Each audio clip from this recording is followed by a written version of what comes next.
नमस्कार मित्रों, Radha Krishna IAS classes में आपका हार्दिक स्वागत है। आज हम यहाँ गणित विषय के महत्वपूर्ण प्रश्नों को लेकर आए हैं। यह गणित विषय की जो प्रश्न हैं वह आगामी आने वाली खंड शिक्षा अधिकारी परीक्षा, रेलवे की NTPC परीक्षा, अधीनस्थ चयन सेवा आयोग एवं अन्य SSC की परीक्षाओं के लिए काफी महत्वपूर्ण है। प्रश्न यहाँ लिखा हुआ है, अब इसका उत्तर हम निकालते हैं। कैसे ही उत्तर निकलेगा। प्रश्न है, ध्यान से सुनिएगा। एक त्रिभुज ABC में BC के समानांतर एक सरल रेखा AB तथा AC को क्रमशः PB पर काटती है। यदि AB और 3AB = 3PB तो PQ अपॉन BC का मान कितना है।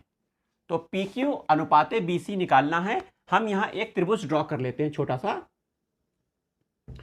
ये त्रिभुज हमने ड्रॉ कर लिया है, त्रिभुज ABC है ये।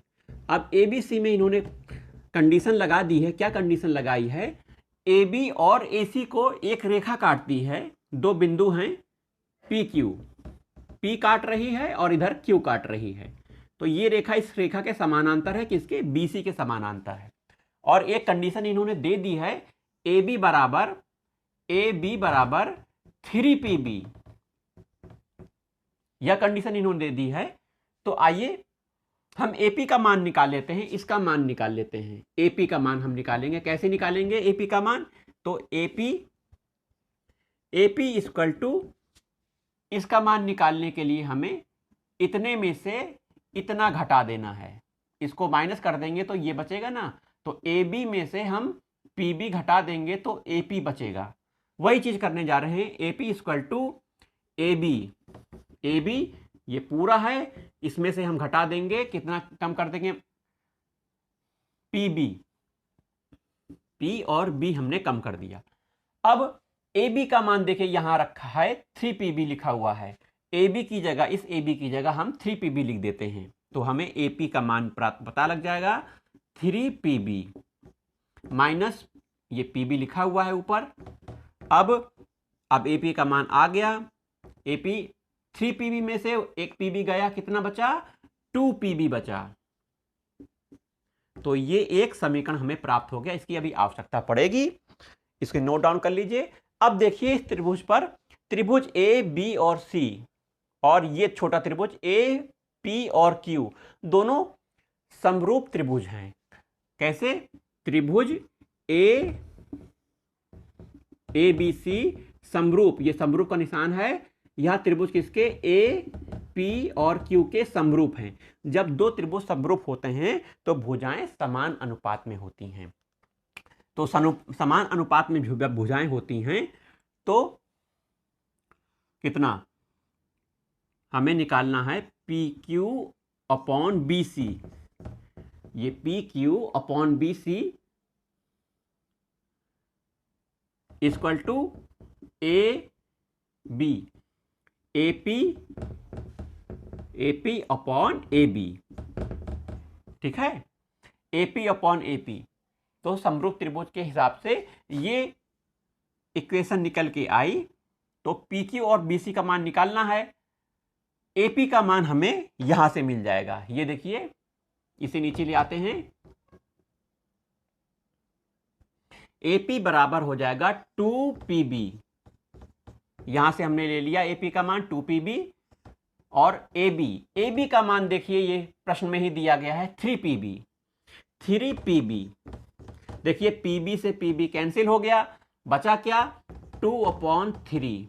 तो PQ अपॉन BC का मान कितना हो गया? PQ अपॉन BC का मान हो गया 2:3। ये आंसर हो गया। चलिए अगले प्रश्न में आते हैं। प्रश्न पढ़ते हैं अगला। एक त्रिभुज, एक ट्राइंगल PQR का परिकेंद्र O है और QOR का मान दिया गया है प्रश्न में 110 अंश। वहीं कोण OPR का मान 25 दिया गया है। तो हमें PRQ का मान निकालना है। चलिए ड्रॉ कर लेते हैं एक ट्राइंगल। हमने एक ट्राइंगल ड्रॉ कर लिया।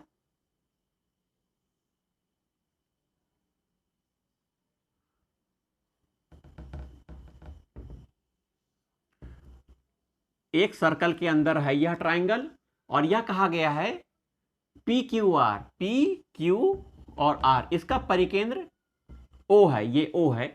तो एक रेखा हम ऐसे खींचेंगे, एक ऐसे खींचेंगे और एक ऐसे खींचेंगे। तो ओ परिकेंद्र है जिसमें हमें क्यू ओ आर का मान दिया गया है। क्यू ओ आर इसका मान 110 अंश दिया गया है। दूसरा दिया गया है O P R, O P R इसका मान हमें 25 डिग्री दिया गया है। हमें निकालना है P R Q, P are Q इसका मान निकालना है। इसको क्वेश्चन मार्क लगा देते हैं। चलिए, वृत्त या एक सर्कल है, वृत्त की ये जीवा है। क्या है यह? जीवा। ऐसा प्रमेय बताता है कि वृत्त की जीवा से केंद्र में बना हुआ कोण, ये देख रहे हैं, ये केंद्र है, वृत्त की जीवा से केंद्र में बना हुआ कोण उसी वृत्त की जीवा से परिधि में बने हुए कोण का दुगुना होता है। तो यह केंद्र में बना हुआ 110 का कोण परिधि में बने हुए कोण का दुगुना है, अर्थात इसका आधा यह होगा। तो हमें इस प्रमेय से हमें क्या प्राप्त हो गया? क्यू पी आर, कोण क्यू पी आर का मान प्राप्त हो जाएगा। कैसे? इसका आधा हो जाएगा। किसका आधा होगा? कोण क्यू ओ आर का आधा हो जाएगा, क्योंकि जीवा से, वृत्त की जीवा से केंद्र में बना हुआ कोण उसी वृत्त की जीवा से परिधि या परिधि पे बने हुए कोण का दुगना होता है। यह दुगना है इसका, तो इसका मान आ गया क्यू पी आर का मान आ जाएगा 110 का आधा बराबर 55 डिग्री सेल्सियस, 55 डिग्री सॉरी। अब यह पूरा 55 55 है और 55 में 25 हमने घटा दिया तो यह 30 डिग्री हो गया। हो गया कि नहीं? हो गया। ठीक है। अब ये एक त्रिभुज है, ध्यान दीजिएगा, यह एक त्रिभुज है। इसकी यह भुजा इस भुजा के बराबर है। जब दो भुजाएं बराबर होती हैं तो सामने के कोण बराबर होते हैं। यह भी 30 डिग्री हो जाएगा, ये 30 डिग्री, यह 30 डिग्री। तो एक त्रिभुज के तीनों अंतःकोणों का योग 180 डिग्री सेल्सियस होता है। तो 180 में से हम ये और ये जोड़ के घटा देंगे तो हमें इसका मान प्राप्त हो जाएगा। प्राप्त हो जाएगा कि नहीं हो जाएगा? हो जाएगा। देखिए कैसे होगा। हमें प्राप्त करना है कोण पी ओ क्यू, सॉरी कोण पी ओ क्यू, क्यू का मान हमें ज्ञात करना है, इसका मान। तो कैसे होगा? 180 में से इसको और इसको घटा देंगे, 30 प्लस 30 को घटा देंगे तो हो जाएगा 120। इसका मान आ गया 120। अब आइए, यह एक वृत्त है, इसकी यह भी तो जीवा है। अब वृत्त की जीवा से केंद्र पे बना हुआ कोण, यह कोण, इसी वृत्त की जीवा से परिधि पे बना हुआ कोण, यह कोण, इस कोण का यह आधा होगा।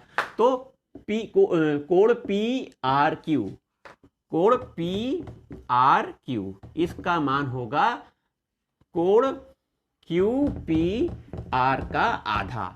क्यू पी आर का मान ये है, Q P R, sorry Q O R है, क्यू ओ आर का आधा, क्यू ओ आर का आधा। अब क्यू ओ आर कितना है?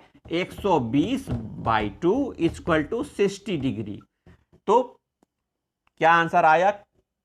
कोण पी आर क्यू = 60 डिग्री, यह आंसर हो गया।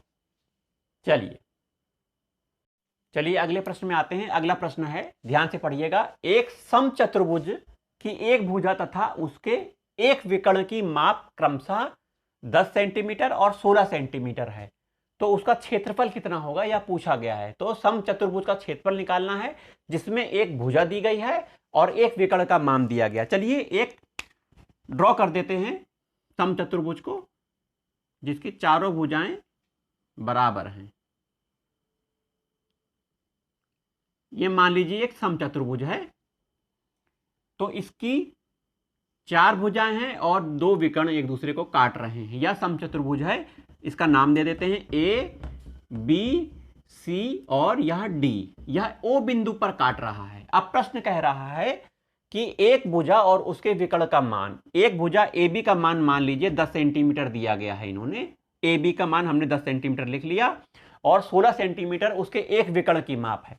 तो ए और सी इसको मान लीजिए 16 सेंटीमीटर हमने मान लिया। ठीक है।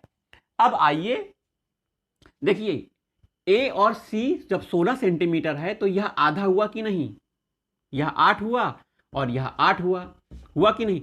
अब आइए इस चतुर्भुज में आ जाइए, त्रिभुज में आ जाइए, ए और ए ओ बी में आ जाइए, त्रिभुज ए ओ बी, इस त्रिभुज में आ जाइए। जब यह 8 सेंटीमीटर है, यह 10 सेंटीमीटर है और यह समचतुर्भुज है, तो यह 90 डिग्री होगा। इसमें इस त्रिभुज में B O square equal to A B square minus A B square minus A O square, यह त्रिभुज आपका ये 90 डिग्री हो गया, सॉरी यह 90 डिग्री हो गया। अब बी ओ का मान हम निकाल लेते हैं, इस बी ओ का मान इस फार्मूले से हम जब निकाल लेंगे तो बी ओ का मान 10 square minus 8 square equal to ये हो जाएगा 100 minus 64 equal to 36 equal to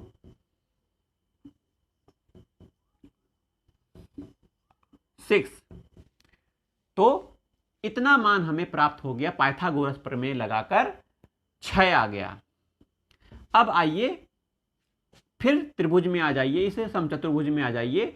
जब यह हाफ 6 है तो फुल हो जाएगा 12, यह भी 6 है होगा तब तो ये दोनों मिलाकर 12 हो गए कि नहीं। तो हमें विकर्ण प्राप्त हो गए, 2 विकर्ण हो गए, एक विकर्ण है 16 सेंटीमीटर का, दूसरा विकर्ण है 12 सेंटीमीटर का। अब क्षेत्रफल निकालना है, किसका क्षेत्रफल, समचतुर्भुज का। समचतुर्भुज का क्षेत्रफल का फार्मूला होता है विकर्णों का गुणनफल। फार्मूला याद कर लीजिए, विकर्णों का गुणनफल अपॉन 2, ठीक है, विकर्णों का गुणनफल अपॉन 2, यह समचतुर्भुज के क्षेत्रफल का फार्मूला है। 2 विकर्ण हमें प्राप्त हुए हैं, एक 16 एक 12, सेंटीमीटर में दोनों हैं, तो 16 इंटू 12 अपॉन 2 कर दिया, ठीक है, 12 अठे 96 वर्ग सेंटीमीटर इसका आंसर आ गया।